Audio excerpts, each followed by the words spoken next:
سونے کو کھرا یا کھوٹا ہے معلوم کرنے کے لیے سونے کو آگ میں تپانے کو کہتے ہیں فتنہ۔ سونے کو آگ میں تپایا جائے تاکہ پتہ چلے کہ سونا کھرا ہے یا کھوٹا۔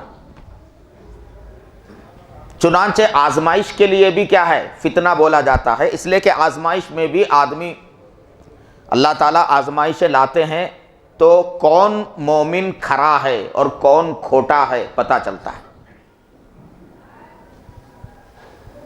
قرآن مجید میں فتنے کا لفظ بہت سے معنوں میں استعمال ہوا ہے۔ فتنے کا لفظ شرک کے معنی میں بھی استعمال ہوا ہے، فتنے کا لفظ قتل و قتال کے معنی میں بھی استعمال ہوا ہے، فتنے کا لفظ اللہ کے راستے سے روکنے کے معنی میں بھی استعمال ہوا ہے، اور اسی طرح سے فتنے کا لفظ نفاق کے معنی میں، معصیت کے معنی میں، گمراہ کرنے کے معنی میں، ان سب معنوں میں فتنے کا لفظ قرآن مجید میں استعمال ہوا ہے۔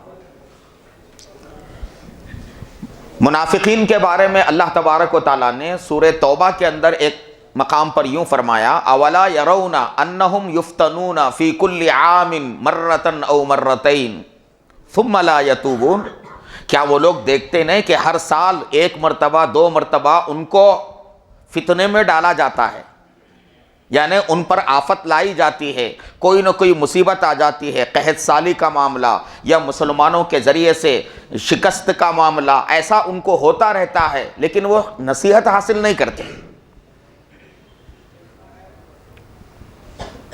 تو میرے معزز بھائیوں بزرگوں، ہمیں یہ سمجھنا چاہیے کہ یہ جو فتنہ جو ہوتا ہے نا، فتنہ پیدا کرنے والے بھی اللہ تعالیٰ ہی ہے، فتنہ پیدا کرنے والے بھی اللہ تبارک و تعالیٰ ہی ہے، اور فتنے کے اصل معنی آزمائش کے، اور یہ فتنے دنیا میں جتنے فتنے رونما ہوتے ہیں ان فتنوں کے بارے میں ہمیں یہ بات ذہن میں رکھنا ہوگا کہ یہ فتنے اللہ تبارک و تعالیٰ کیوں لے آتے ہیں، فتنے کیوں آتے ہیں، اور کیا مصلحت ہے کہ اللہ تبارک و تعالیٰ فتنوں کو جو ہے رونما کرتے ہیں۔ کوئی فتنہ ایسا نہیں ہے کہ جو اللہ تبارک و تعالیٰ کی طرف سے نہ آیا ہو، سارے فتنے اللہ تعالیٰ ہی کی طرف سے آتے ہیں۔ علماء کرام نے فتنوں کے بارے میں روشنی ڈالی ہے کہ فتنے کیوں لائے جاتے ہیں۔ میرے معزز بھائیوں، فتنوں کے بارے میں بعض لوگوں کا خیال یہ ہوتا ہے، بھائی جو فتنے اللہ کے نبی نے جن کی پیشن گوئی فرمائی ہے وہ ہو کر رہیں گے، اس لیے ان کو چھیڑنا نہیں چاہیے، ہونے دینا چاہیے۔ یہ مطلب تھوڑے، فتنوں کی پیشن گوئی اللہ کے نبی نے جو فرمائی وہ اس لیے فرمائی تاکہ ہم آگاہ رہیں اور ان سے بچنے کی ہم کوشش کریں۔ اب بعض لوگوں کے ذہنوں میں یہ بات ہوتی ہے کہ جب اللہ کے نبی نے پیشن گوئی کر دی ہے کہ یہ ہوگا تو وہ ہو کر رہے گا، ہمیں کچھ نہیں کرنا چاہیے، ہونے دینا چاہیے۔ تو اللہ کے نبی صلی اللہ علیہ وسلم کے آگاہ کرنے کا مقصد کیا ہے؟ مقصد یہی ہے کہ امت اپنے آپ کو ان فتنوں سے بچائے۔ علماء کرام نے ظاہر ہے کہ جتنے فتنے ہیں سب اللہ تعالیٰ کی طرف سے ہیں، علماء کرام نے اللہ تعالیٰ کی طرف سے فتنوں کے رونما کیے جانے کے مقاصد کیا ہیں، علماء نے اس پر بھی روشنی ڈالی ہے۔ ایک مقصد فتنوں کے لانے کا یہ ہے کہ سچوں کو جھوٹوں سے الگ کیا جائے اور کھرے اور کھوٹے کی تمیز کی جائے۔ جب فتنہ آئے گا، آزمائش آئے گی، اور دین پر عمل کرنے میں رکاوٹ جب پیدا ہوگی تو تب پتہ چلے گا نارمل حالات میں کون سچا ہے کون جھوٹا ہے، کون دین میں کھرا ہے کون دین میں کھوٹا ہے، نارمل حالات میں پتہ نہیں چلتا ہے۔ یہ کب ہوگا؟ جب فتنے کی صورتحال پیدا ہوگی، تو جو لوگ کھرے ہوں گے ویسی سخت صورتحال میں بھی دین پر قائم رہیں گے، اور جو لوگ کھوٹے ہوں گے وہ فتنوں کے آنے کے صورت میں وہ یعنی فتنوں سے متاثر ہو جائیں گے اور دین پر باقی نہیں رہ سکیں گے۔ چنانچہ قرآن مجید میں کہا گیا وَلَقَدْ فَتَنَّ الَّذِينَ مِن قَبْلِهِمْ فَلَيَعْلَمَنَّ اللَّهُ الَّذِينَ صَدَقُوا وَلَيَعْلَمَنَّ الْكَاذِبِينَ۔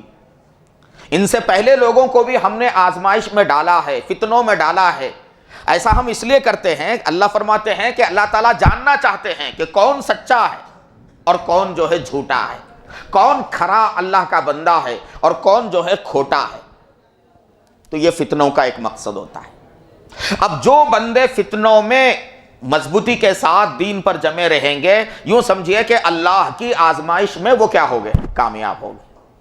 اور جب بندہ اللہ کے امتحان میں اور اللہ کے آزمائش میں کامیاب ہو جاتا ہے تو اللہ پاک اس کے اونچا مقام کو بلند فرماتے ہیں۔